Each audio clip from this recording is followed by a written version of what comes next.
तर आमदार रोहित पवार बोलत होते, विदर्भाचा मुद्दा हा केवळ राजकीय हेतूने चर्चेमध्ये आणला जातो अशी टीका त्यांनी भाजपवरती केलेली आहे। पुढची बातमी पाहूयात। सरकारी विभागामध्ये कुठलंही काम वेळेमध्ये आणि चिरीमिरी दिल्याशिवाय होत नाही असंही उघडपणे बोललं जातं। मात्र सर्वच सरकारी अधिकारी कर्मचारी तसे नसतात, कारण प्रामाणिकपणे ते आपलं काम करत असतात। अशाच एका अधिकाऱ्याची नेम प्लेट सध्या सरकारी विभागामध्ये चर्चेचा विषय ठरली आहे। हे अधिकारी आहेत विभागीय आयुक्त कार्यालयामधील महसूल अप्पर आयुक्त राजेश खवले। त्यांनी आपल्या नेम प्लेट मी माझ्या पगारावरती समाधानी आहे असं लिहिलंय। त्यामुळे या नेमप्लेटची चर्चा आता राजकीय वर्तुळामध्ये सुरू झालेली आहे। याचाच आढावा घेतलेला आहे आमचे प्रतिनिधी प्रवीण मुधोळकर यांनी।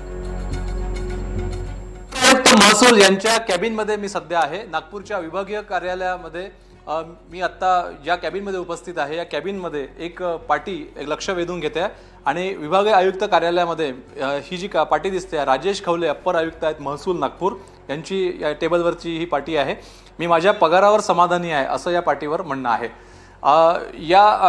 हे जे वाक्य आहे हे वाक्य अनेक गोष्टी उघड करतं।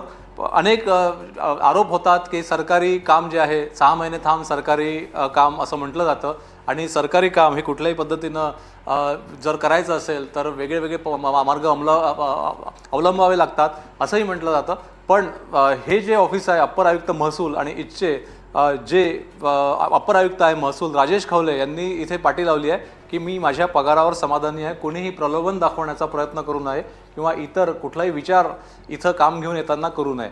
त्यामुळे हे जे अधिकारी आहे राजेश खवले यांनी इथे परवानगी दिली आहे हे शूट करण्यासाठी, पण त्यांनी कुठल्याही पद्धतीनं मी प्रतिक्रिया देणार नाही। ही पाटी फक्त त्यांची भूमिका स्पष्ट करण्यासाठी लावली, पण याची बातमी झाली आणि हे लोकांना वाटलं ही बातमी करावी, त्यांनी ती बातमी करावी, पण मी कुठली प्रतिक्रिया देणार नाही असं म्हणणं आहे। त्यामुळे ही पाटी खूप साऱ्या गोष्टी अधोरेखित करते की सध्या अधिकारी जे आहे त्या अधिकाऱ्यांच्या संपत्ती संदर्भामध्ये विधान सभेमध्ये विधान परिषदेमध्ये खूपदा चर्चा झाली। शेकडो कोटी हजारो कोटींच्या संपत्ती असलेले अधिकारीसुद्धा त्यांची नावं नेहमी चर्चेत आली।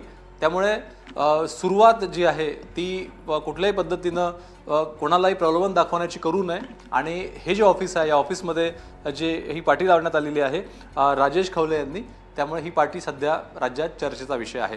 त्यामुळे कोणीही प्रलोभन दाखवण्याचा प्रयत्न करू नये असं या अधिकाऱ्यांचं म्हणणं आहे। व्हिडिओ जर्नलिस्ट अरविंदसह प्रवीण मुधोळकर, NDTV मराठी, नागपूर।